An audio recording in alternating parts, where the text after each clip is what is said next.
Tadale Krishna Krishna Bhaktaya Tad Bhaktaya Namo Namaha Vancha Kalpatrubhyascha Kripa Sindhubhaivacha Patitanam Pavanebhyo Vaishnavebhyo Namo Namaha Jaya Shri Krishna Chaitanya Prabhu Nityananda Shri Advaita Gadadhara Shivasari Gaura Bhaktavinda Hare Krishna Krishna Krishna Hare Hare Hare Rama Rama Rama Hare Hare.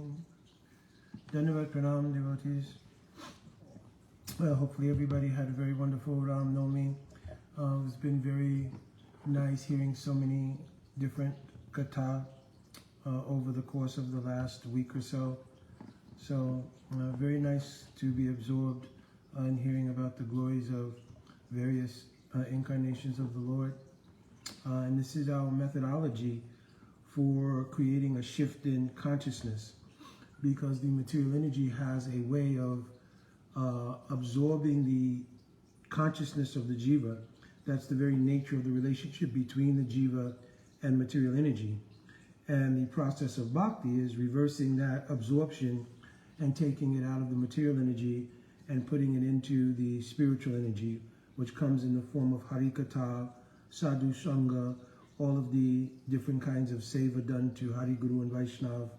So that's the methodology for shifting absorption. So it brings us to a topic that I received a question on. This is an older question. Like I said, I'm doing a little bit of catch up now because I've been a little bit busy over the last couple of weeks. So it was a devotee family, and they wrote about how to understand male-female relationships, essentially sexual energy, in Krishna consciousness. And they brought up several different questions, and I didn't bring my notes here that had or the message actually that had all the various questions, but I'm summarizing. They asked one about what is the true meaning of illicit sex, because they've heard different things, inclusive of sex is only for the procreation of children, sex is only within marriage, illicit sex is any sex outside of marriage. So in this way, they had heard various nuanced descriptions of what is described as illicit sex. Maybe let me deal with one thing at a time so I don't get off track. So just to answer that particular question, and maybe leading into a deeper understanding of how to understand sexual energy, period, is that it's explained in Srimad Bhagavatam in the 3rd canto, Kamana Divananda Traina, Janto Dehopapatye, Shri Uttara Praveshta Pumsam Reta Karanasaya. The process by which the karma of various jivas within the material cycle of samsara, how it is carried out is that from one life to another, their combination of desires and their own reactions to previous life's activities culminate in the transmission of a male semen going into the womb of a woman and producing a package, a karmic package that is in exact accord with the destiny, karmana daivanana trena, exactly accorded with the destiny of that jiva, right? So here I'm quoting this verse because this describes the purpose for which the sexual energy has appeared in the jiva. The sexual energy, we sometimes say, is a perverted reflection of love of God, right? So you can say like that. It can be said in one sense, but it has to really be situated contextually so that it's clear. So the sexual energy is actually an energy of Bhagavan, and that energy is given in the jiva in relation to seva in the Srishti Leela of Bhagavan. In other words, Bhagavan performs pastimes within the material world among various jivas who are unfolding through various karmic portfolios, one life after another. The process by which, as I just described, those jivas come from life to life is under the auspices of the sexual energy, which is given to the jivas to make that happen. So truly, the sexual energy is a seva to Bhagavan. So our Srila Prabhupada, as well as all of our acharyas, have said, whenever that energy is used outside of the seva to Bhagavan, which is to create the facility for Atmas to come into the material world in their different karmic iterations to continue their unfoldment, and hopefully Brahmanya Brahmati Kon Bhagavan Jeev Guru Krishna Prasade Poi Bhakti Lata Beach in some life have the great fortune to meet sadhu and take to the path of bhakti. So that's the actual purpose of that energy, which is bestowed upon the jiva in relation to the seva of Bhagavan. So our acharyas have said anything outside of that seva is considered to be illicit use of the sexual energy. So, of course, obviously, in dharmic framework, in order to carry out that seva, there should be marriage. Therefore, sometimes you hear that illicit sex is sex outside of marriage. But here was not a subset, so to speak, of, well, you can either be for the procreation of children or just within marriage. So I'm not speaking here to the nature of the unfoldment of individuals, because that's a whole different consideration. I'm speaking to what is the standard that was understood by the words and by Sastra as it was explained by our acharyas. So I'm not making a statement regarding how different persons, especially in the practice of bhakti, are going through different stages of unfoldment. Because everybody, according to their karma, according to their previous impressions in bhakti, so forth and so on, they have different kinds of unfoldment. And therefore there may be different stages that they will go through in trying to unfold to bhakti in general. In other words, trying to come to the stage of first nishta, then ruchi, because the objective, according to Sastras, kriti sajya, bhavet sajya, bhavasa sadanabhida, nitya sirisa bhavasha, prakritam riddhi sajyata. The sajya, or the goal of practicing bhakti, is to obtain bhav. But we also have micro goals in relation to that. So the first sort of goal is to obtain the stage of nishta, that we want our practice in bhakti to become steady. Once the practice of bhakti is steady, it provides a platform by which the inherent taste in bhakti, called ruchi, can appear on the chitta. So that's the first micro goal, to obtain steadiness in bhakti. And of course, there are several other, I don't want to say, well, maybe we should use those as micro goals. Just the attainment of true faith in sadhu sangha, and then starting the practice under the anugatya, or following of sadhus, and then by that practice, the removal of anarthas, and then nishta will come. So in this way, we could look in micro goals. And in the course of doing those micro goals in unfolding in bhakti, the different karmic impressions in the chitta of each individual jiva will manifest. And therefore, somebody will immediately be able to take the brahmachari life and just go on from there with not too much disturbance of sensual energy.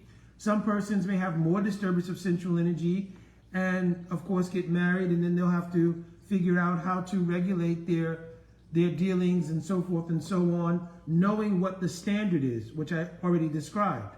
The standard is the seva to the Shrishti Lila of Bhagavan. So this is what is meant by sex is only for procreation. And it's not just for procreation, actually. It is the facility of Atmas coming into the world to pursue the opportunity to take to the path of bhakti. That's a seva to the Shrishti Lila of Bhagavan. You understand? That's a different thing. So just I want to have children, also, obviously, that is there. But remember that pure bhakti is based in anya abhilasita sunya, being void of any other desire except the anukul seva to Sri Krishna. Therefore, the desire to have children for the purpose of serving Krishna, that is a legitimate desire in accordance with pure bhakti. You understand? So, but of course, again, there's two different levels of conversation. One is what is the ideal, and one is what is the actual individual unfoldment according to someone's karma and according to someone's impressions of bhakti from a previous life. Because everyone's bhakti is functioning praktanaka adunki chasti yatsat bhakti vasana, according to previous and current impressions in bhakti. Haribol, devotees, Sadhana Siddha Prabhu, Prashant Prabhu, Shakada Dasi. So according to different devotees' previous and current impressions, their bhakti is unfolding. And that's a very individual thing. It says your bhakti DNA, so to speak. It is individual as DNA in a person. So no two people have the exact same status or accord in terms of their ability to digest the practice and so forth and so on. But there has to be an ideal. And the ideal is mentioned by our acharyas. That the ideal is the seva to the Srishti Lila Bhagavan. This is the highest quality of the manifestation of dealing with the sexual energy in relation to bhakti. Sort of nuance of that is obviously that couldn't happen if you're not in the dharmic role of husband and wife, which means marriage, right? And then beyond that is within husband and wife, the unfoldment of their different impressions, as I just talked about, and their ability or inability to just jump to the standard, and therefore the need to build to that platform. So just to be clear, we went through what is the actual standard that our acharyas have talked about and Sastra talks about as what is illicit or proper dharmic connections as far as sexual energy is concerned. Krishna himself is told in Bhagavad Gita, Dhamma virudatma kamoshmi bhatta shabha. He told to Arjuna, listen, I am that sex life which is devoid of being Dhamma virud, means opposite of Dharma, right? It's translated as being void of passion and so forth, so on. So that means being devoid of one's own self-interest, right? But of course, from so many previous impressions in previous lives, we develop everything around our own self-interest. And in the material world, sexual energy is the most prominent thing, and therefore our self-interest around sexual energy becomes very prominent. And it's reinforced over and over again, especially in the Kali Yuga.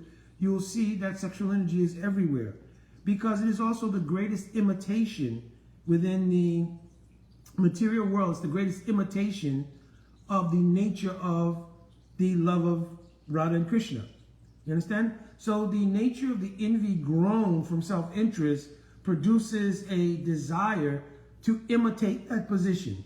Now, devotees, we consciously can't even fathom it because no, I don't want to do that. I would never want to do that. But you have to think, for the majority of the world, their perspective on sex life is it is completely something based in self-interest, and there's not even knowledge of a God and a God's own feminine counterpart and a divine loving Leela and all these things. It's not even in their purview. So everything about the sexual energy for the bulk of people in the world is around self-interest. You understand? So of course in devotional life that has to be adjusted. And the view has to be that unless I'm in the frame of doing that seva, right, that I talked about earlier, in creating the ability for souls to come in this world with the opportunity to take to the path of bhakti, especially by the fact that the parents who made the arrangement under the influence of obviously Krishna's giving energy to the jiva, right, made that arrangement, and their devotees, they have the opportunity now to give those souls opportunities, because being born in a devotee family is not, a usual thing. It means that you have previous samskars, bhakti samskars, that allowed you to be born into the family of devotees. So especially for devotees, their sexual energy is very much in line with service to Bhagavan. So when they are thinking to have a child, then that is definitely a service, because if they themselves are devotees, it's opening the portal for those souls whose bhakti samskars are mature enough for them to take birth in a devotee family. So it's a very important service, actually. And in the Grihastha ashram, maybe no more important service. At the same time, there was some other part of the question that the couple wrote regarding having children and then dealing with the financial realities of how many children can you have. So though, like I'm expressing, having children for the service of Bhagavan is a integral part of the Grihastha ashram, there are also, material realities. How many children can you afford? So, of course, we're living in a social dynamic that does not come from a spiritual paradigm or spiritual point of view, right? It's also just like there's individual self-interest, there's huge collective societal self-interest. And in the self-interest of society, you even see in some countries, you can only have one child. Or they encourage people not to have children. They're not encouraging people not to have sex, they're encouraging people not to have children, right? So they're actually promoting adharma, right? So have sex but don't have children. And therefore, this leads to a myriad of different kinds of exploitation of the sexual energy which is given by Bhagavan for that seva. It ends up being innumerable varieties of aparad to that energy. You understand? So the idea is that at the same time, we have to be pragmatic, because if you can only afford to have a certain amount of children, then you have to say that that is the nature of the service that you can do based on the environment and the world we live in, right?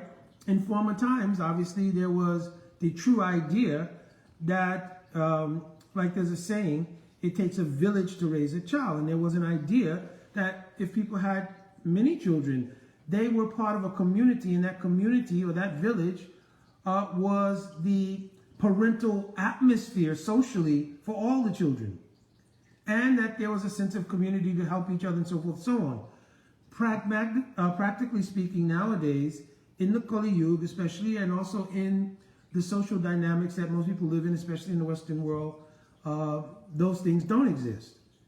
So therefore, there has to be some idea that even if I'm doing this in the proper manner in regard to utilizing the sexual energy to have children, to give them an opportunity to practice bhakti, then I have to still function according to practically how I can render that service. Just like I'll give the idea, everyone may have a deep desire to build an amazing community for devotion with a nice temple and facilities and so forth and so on. But practically speaking, your economic reality will dictate what you can and cannot do in that regard. Now, as far as Krishna is concerned, he is Bhavagrahi Janardhan. So Krishna is accepting that sentiment that I want to serve in such a high-class way and do so many sevas. You understand? But it's not necessary or not sometimes a reality that you can carry out seva in that regard. In the same way, in regard to having children for the sake of allowing souls to have an opportunity for Krishna consciousness, that consideration of what you can practically do economically has to be there. Now, then the question arises, well, what happens after that? If I can only afford 2 children, does that mean my connections between husband and wife are limited to those 2 events? By ideal standard, yes. By ideal standard, yes, because what you're pursuing is love of God, and in pursuance of love of God, anya abhilasita sunya. There is a deference of your self-interest to the interest of Bhagavan. That is the nature of bhakti. That's what it means, pure bhakti. That's what it means. Now, the question is, well, that's really difficult, because especially if we're coming from a social dynamic and a social background and even a karmic background where the potency or strength of the sexual energy in any given person's karmic portfolio may be very strong, how do you deal with that? So it's not like Krishna left out those souls and said, well, I don't have any plan for you. Krishna is told, Raso Vrajam Rasupyasya Param Drishvanavartate.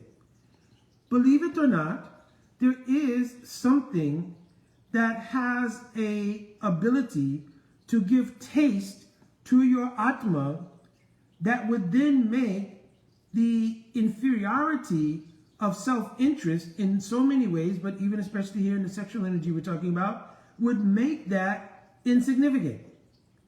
So Krishna's not abandoned the jiva in the sense that, well, just going to leave everybody frustrated and repressed and so forth and so on. He's saying, Raso jam, raso rajam, raso piyasa param drishvanavartate. If that lower taste is being given up in deference to a superior taste, this is the real practice of bhakti. So it is not like bhakti is void of taste. Except the taste comes in connection, just like in the material world, the taste we're deriving, even from a sexual energy, is in relation to another jiva. So Krishna is saying, listen, there is also a taste inherent in the relation between the jiva and Bhagavan. We shouldn't think, oh, well, the relation with Krishna is void of any kind of taste. It's just duty. I have to do this, but it doesn't have any real taste in it. That's not a fact. Therefore, Krishna comes and displays unlimited leelas, which are fully imbued with what is called rasa. Rasa is a taste. Vyatiti bhavana vatma yas chamatkara bharabahu. Chamatkar means it's an astounding, astonishing taste. So the relationship between the jiva and Bhagavan, and the relationship between the jiva and Bhagavan, and then Bhagavan's performance of so many leelas, is to give the jiva a superior param drisva, a superior taste based on that relation. Now, where we are clawing and scratching to get to that taste, that will also be bhakti. My Guru Padapadma said, to try is bhakti, but that trying has to be in earnest.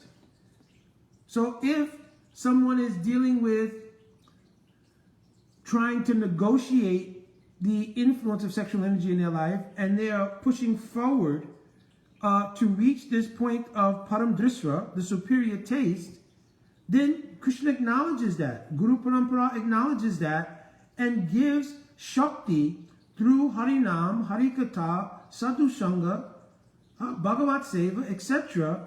to that jiva to allow them to take the incremental steps to come to the point of experiencing the superior taste, which automatically makes that taste that was of a lower caliber of self-interest more insignificant, until it becomes completely insignificant in the face of the pure practice of bhakti. There comes a time when the taste derived from all of the elements of the practice of pure bhakti, saturating the senses, becomes a superior form of taste to everything. Right? Therefore, Sri Raghunath Das Goswami's taking 1 cup of buttermilk each day wasn't in pursuit of austerities. It wasn't in pursuit of renunciation. It was because he was absorbed in internal absorption in Sri Krishna and Radhika's Leela. Therefore, in Sad Goswami Astakam, it mentions our Sad Goswamis were always fully immersed in the wonderful pastimes and sweet pastimes of Sri Radha Krishna. Therefore, Twakvam Tonamasesha Mandalampati. Therefore, they gave up all kinds of aristocratic association and everything to do with self-interest in the material world, because they were fully internally absorbed. So bhakti has that capacity, and we just have to be steady in the practice, and also tate anukampam susumikshamano. We have to be very tolerant in the various unfolding stages to tolerate those urges. That's why Srila Rupa Goswami Pad starts off his Upadeshamrita with Vacho Vegam, Manasa Krodha Vegam, etc. The ability to tolerate the veg, the pushes of the sit, to tolerate them. Because we cannot just overnight say, no, I don't want this anymore, just make it go away. Right? Because it's built on a platform of previous impressions. So those impressions are there in the in the chitta, and therefore they will play themselves. And then not only that, but remember we talked about praktanika, previous, and adunik means current impressions. But those current and previous impressions not only there as far as bhakti is concerned, but they're also there in the material energy. If somebody will play a song from your high school dance or from the time you were dating your first person or something, that song will immediately bring up the remembrance of the Leelas, quote, that took place at that time in your life. So those are also impressions. When the impressions of bhakti become very strong, they subsume and not repress, but they eradicate. This is anartha nivritti. They eradicate those material impressions, and the bhakti impressions dominate the chitta.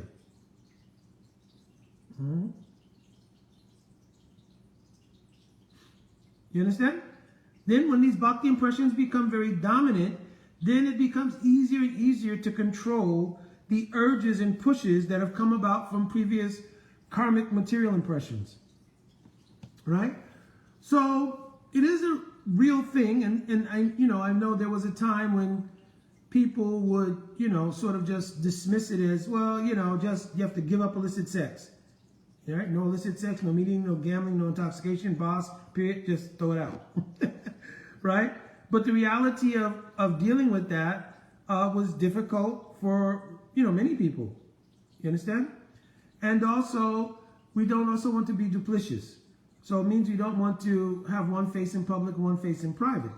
So therefore, we want to try in earnest to deal with it. And that may mean incremental steps. It may mean I have to become regulated, right? I may have to deal with my spouse in a different context of exchange of energy, right? Because this will help. For those persons who are older, who've been married for many, many years and so forth, all of these things may seem easier, because if you have any seriousness about Krishna consciousness and you've been married for a significant amount of time or something, then there's ability, both husband and wife, to relate to the fact that, hey, as we're getting older, we're pursuing this goal, and therefore the giving up, we're not having children, the giving up of dealing with the sexual energy inappropriately, which is checking our bhakti, we should definitely do that, right? So that's a mutual decision that naturally may come in the accord of as you're getting older. But it may not do so if you're younger and you're married and you continually fan the flame of self-interest in relation to sexual energy, and you don't make any attempts to begin that regulating process, etc., then even as you get older, it doesn't mean that those pushes and so forth will just go away. But of course, also, it will create a dearth in your ability to practice sincerely, and having insincere practice won't yield the result of tasting the inherent qualities of rasa which are present in bhakti. So this is a case where gradually, by the influence of the bhakti rasa, right? Bhakti rasa bhavitamati, right? One verse is there. By this bhakti rasa, right, wherever it is available, kritam yadi kutopi labhyate, wherever you find that available, means that kind of harikatha, that kind of association, so forth, that encourages the taste in that bhakti rasa, oh, you should run there immediately, right? And he says there's no price for it except the greed to have it. This is how merciful Bhagavan is. So we should try like that. We should make some determination. Listen, I will move to this stage, this time period. I will not allow the sexual energy to become dominant in my chitta and exploit. So I will put some checks and balances. No, not this, not that, not this. But don't think that your imposing checks and balances will be sufficient. You have to also say, with these checks and balances, I will replace it with unmotivated seva to Bhagavan, Hari, Guru, and Vaishnava. Because we've not realized Bhagavan at this point, perhaps, so we'll serve mostly Vaishnava. And doing that service to Vaishnava, doing service to the Harikatha Vaishnavas, right? You'll find that the potency inherent there will come and will be of great power and assistance to removing the pushes of the self-interest desires, even in relation to sexual energy. Therefore, to conclude for today, the verse that's there in the 10th canto, I believe it's 10, maybe 28, 33. I have to look up the number of the verse, but Vikridam Rajavalubiridam cha Vishnu Sharanvito Anushanu Yadvanayatyaha. Right? If you will hear the nature of even the highest kinds of Krishna Lila, the Ras Lila, if you will hear that with great faith from that person who is realized, who's Shraddhavan, right? So you should have faith, and the person you're hearing from should have realized faith, Paramatik Shraddha. Hearing from them, Anu means continuously, Anu also means with humility, and Anu also means Anugatya, while following their example. If you will hear from them with faith, doing these three kinds of Anu humility, Anu means following them continuously without break, and also Anu means their example, right? So Anugatya. If you will hear with that, then it's guaranteed Ridrogam, the disease, Kam Ridrogam, of calm or lust or self-interest in the heart will very quickly be removed, and you'll become sober, right? Because it's considered that the nature of material energy makes us mada. Mada means like intoxicated, right? Like Kam, Krodh, Moha, Mada, Matsarya, right? So mada means like intoxicated. So here it says one will become dira, sober. You understand? Because this is the influence. Even also in the third verse of Srimad Bhagavatam, Pi Bhatta Bhagavatam Rasayam Alayam. The word Alayam is translated as until. So Bhakti Rasa, which is fully present in the Harikatha expressed in Srimad Bhagavatam, until it is digestible by the jiva, then Alayam becomes Rasayana. Rasayana means like medicine, like tonic. That's why we have to hear Srimad Bhagavat Katha every single day. And especially hearing in the association of high-class Vaishnavas is best. Understand? Because then the potency of their own Shraddha, etc. is imbued in that Harikatha of Srimad Bhagavatam. By hearing that, the medicine of Srimad Bhagavatam takes effect on the heart. Right? And then gradually, Nasta Praisho Bhadreshu Nityam Bhagavata Sevayam. By this continual save of Bhagavatam, all the Bhadrani means all the anarthas and unwanted things, they are almost practically removed. And then when Bhav comes, Suddha Sattva Visheshatma Prema Suyangsa Samyabha Ruchi Bis Chittamasanya Kridaso Bhav Uchite. When Bhav will come, then that Ruchi, which we've been talking about, that taste, will completely melt away the self-interest in the form of false ego from the jiva, and then the jiva can experience their own true swarup. Means their seva swarup in relation to Bhagavan, which is fully imbued with the bliss of Bhagavat Seva. Understand?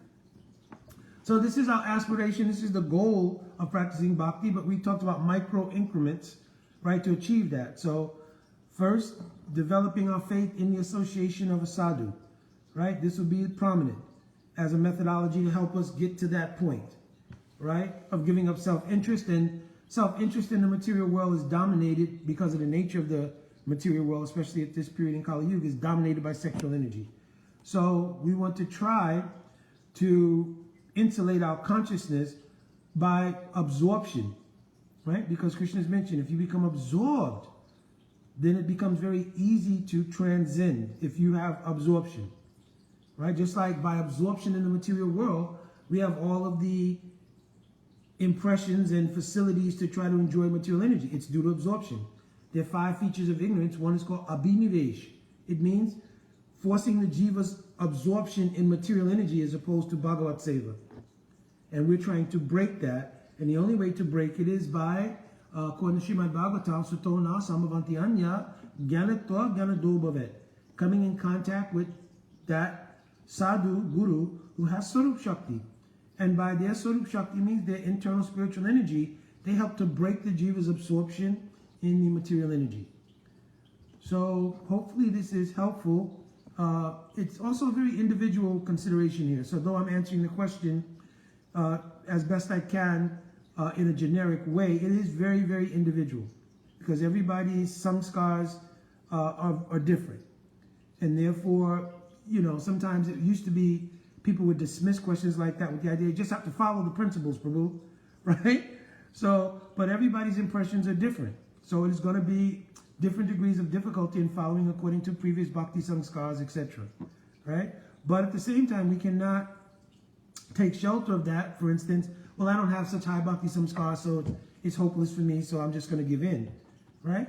No, because Krishna has also provided the methodology to increase the potency and quality of those impressions. Not quality, but quantity of those impressions. Right? That is the practice of bhakti. So if there's sincere practice, then Krishna will give a way to, even in the course of the good fight, Krishna will give the means by which to help come to that stage where, okay, I've conquered one thing. Then I've conquered another thing. Then gradually, when the taste of bhakti is taking a superior position, I quoted the verse, Raso Vrajam, Raso Piyasha, Param Drisvana Vartate. Understand? Then it becomes very, very helpful. All right, my Dandavat Pranam for the couple who wrote in the question. And also my Dandavat Pranam to all the devotees here and all devotees in general. Vancha Kalpatarubhyascha, Kripa Sindhuvevacha, Patitanam Pavanevyo, Vaishnavevyo Namo Namaha. Jai Radhe Radhe.